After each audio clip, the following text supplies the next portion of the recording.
भाई पुरानी फिल्मों में आपने अक्सर एक डायलॉग सुना होगा कि मैं उड़ती चिड़िया के पर गिन सकता हूं, लेकिन यहाँ पर चिड़िया के पर गिनने नहीं है, काटने। एक ऐसी चिड़िया है जो बहुत टाइम से बहुत उड़ रही थी, लेकिन अब उसके पर कटने का टाइम आ गया है। कौन है वो चिड़िया, आइए देखते हैं। नमस्कार, मैं हूं किरण। दोस्तों, आपने देखा होगा पिछले कुछ टाइम से ना ट्विटर को लेकर बड़ी कंट्रोवर्सीज चल रही हैं। वो कंट्रोवर्सीज क्या है? एक्चुअली में हमारी जो गवर्नमेंट है उन्होंने एक गाइडलाइन जारी की थी ट्विटर के लिए कि कुछ 257 जो ट्विटर हैंडल्स हैं, जो अकाउंट्स हैं, उन्हें बैन कर दिया जाए बिकॉज वो कुछ ना फेक हैशटैग्स यूज कर रहे थे, जैसे कि hashtag Modi planning farmer genocide करके कुछ हैशटैग यूज कर रहे थे। तो हमारी गवर्नमेंट ने उन्हें चेतावनी दी थी कि भैया ऐसा है, इनको जो है आप लोग बैन कर दो।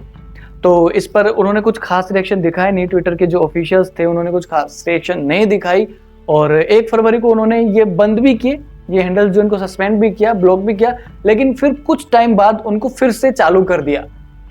तो सरकार जो हमारी है, गवर्नमेंट, उन्होंने सोचा चलो छोटा आदमी गुंडाई करना चाहता है, करने दो, कोई बात नहीं।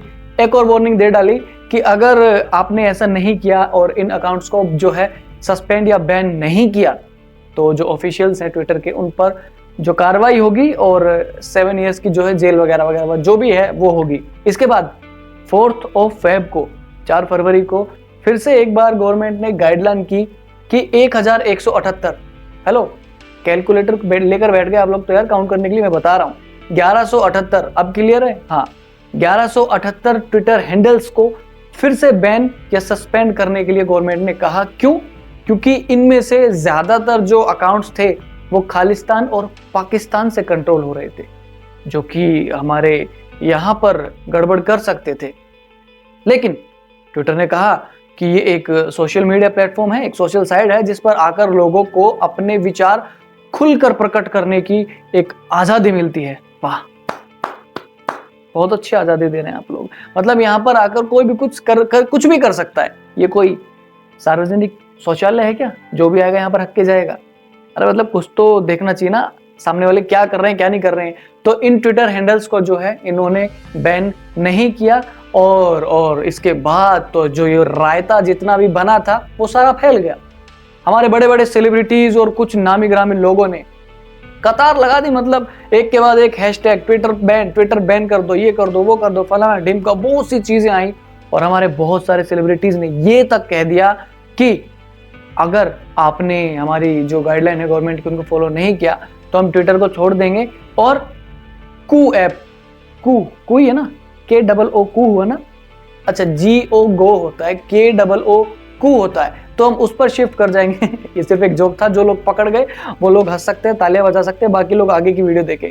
सो कू ऐप पर शिफ्ट करने की बात कही और इनमें सबसे आगे थी खूब लड़ी मर्दानी, वो तो झांसी वाली रानी मणिकर्णिका, यानी कि कंगना रनौत। कंगना रनौत इसमें सबसे आगे, इतने ट्वीट दे दे के मारे बाल्टियां भर भर के इनके माथे पे। मतलब ट्विटर के हेडक्वार्टर में एक ट्वीट पढ़ा जा रहा होगा, इतने में कंगना के 3 और आ रहे थे। क्लियर लिख दिया कि भैया ट्विटर आपका हो गया है, अब आपका खत्म है सब।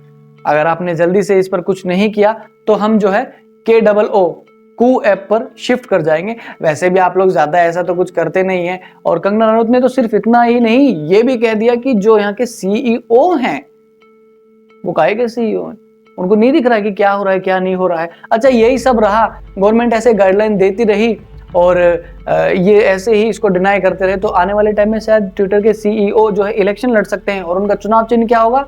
चिड़िया, उड़ने वाली नहीं, उंगली करने वाली। और अब इस चिड़िया के पर कटने का टाइम आ गया है, क्योंकि जिस तरीके की रिएक्शंस बाकी सब लोगों से देखी जा रही हैं, मेरे हिसाब से तो ऐसा ही होने वाला है। बाकी ये सब जो किया, जो हैशटैग्स जिनकी यूज होने की वजह से इतनी प्रॉब्लम क्रिएट हो रही है, उनके ऊपर जो अपना सेक्शन 69A है उसके अकॉर्डिंग कुछ चार्जेस हैं जो लेने के लिए कहा गया था, लेकिन ऐसा ट्विटर ने नहीं किया, इस वजह से ये सब शुरू हुआ। इसके अलावा अगर मैं आपको बता दूं कि कुछ जो कंपनियां हैं जो बाहर से आके अपने इंडिया में, अपने देश में यहाँ पर कारोबार करती हैं, है ना, एक्चुअली में पता है क्या, अब वक्त आ गया है इन लोगों को ये समझाने का कि अगर आपने हमारे लॉ एंड ऑर्डर्स को नहीं माना ना तो कंटाप रखा जाएगा बहुत जोर का। मतलब इन लोगों को पता है क्या मानना है कि हम यहाँ पर आएंगे, काम करेंगे और जो भी गाइडलाइन जो सरकार जारी कर रही है ना वो हमारे लिए नहीं है, वो यहाँ के लोगों के लिए।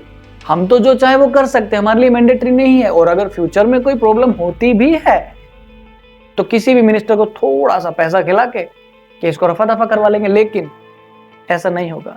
इन लोगों को ये बताना पड़ेगा कि जो रूल्स बनाए जा रहे हैं, जो लॉज और ऑर्डर्स दिए जा रहे हैं ना, आपको उनको फॉलो करना पड़ेगा अगर आपको यहाँ पर काम करना है तो। चलिए आपको एक एग्जांपल देता हूं मैं। आपने फेयर एंड लवली का नाम तो सुना ही होगा, है ना? कितना बवाल हुआ था इसके ऊपर। मतलब किसी एक भले आदमी ने इसको लेकर कोर्ट में, सुप्रीम कोर्ट में जाकर एक ये डाल दिया, केस कर दिया इनके ऊपर कि फेयर जो वर्ड है ना, वो महिलाओं की गोरी और काली होने की अलग अलग श्रेणी में महिलाओं को जो है बांट रहा है। और ये बात ठीक भी है। आपने फेयर का मतलब कुछ है, अरे फेयर एंड लवली वही क्रीम है जिसे लगाकर लड़कियां ऐसे करके सेल्फी लिया कर रही थी, वही वाली तो क्रीम है।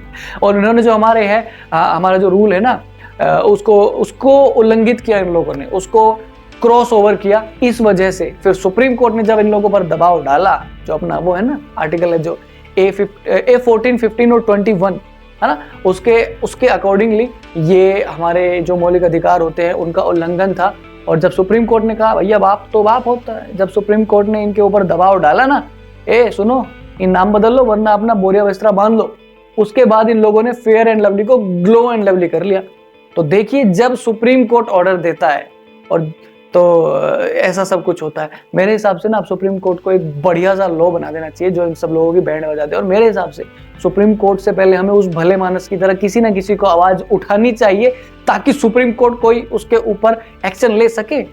तो हमें भी इन चीजों का ध्यान रखना चाहिए। देखो, सबसे ऊपर देश आता है, बाकी सब बाद में। पहले हिंदुस्तान है, बाकी सब बाद में, चाहे वो उड़ने वाली चिड़िया ट्विटर हो, चाहे कुछ भी हो। अब वक्त आ गया इन लोगों को सबक सिखाने का। अगर आपको भी वीडियो पसंद आई है तो सबसे पहले तो कमेंट करें, लाइक करें, शेयर करें और चैनल को सब्सक्राइब करें। दूसरा, ट्विटर पर जाकर भी थोड़ी उंगली कीजिए ना, मजा आ रहा है वहां पर भी। जाइए, सेना का हिस्सा बनिए और इनको सबक सिखाइए। नमस्कार, मैं किरण हूं।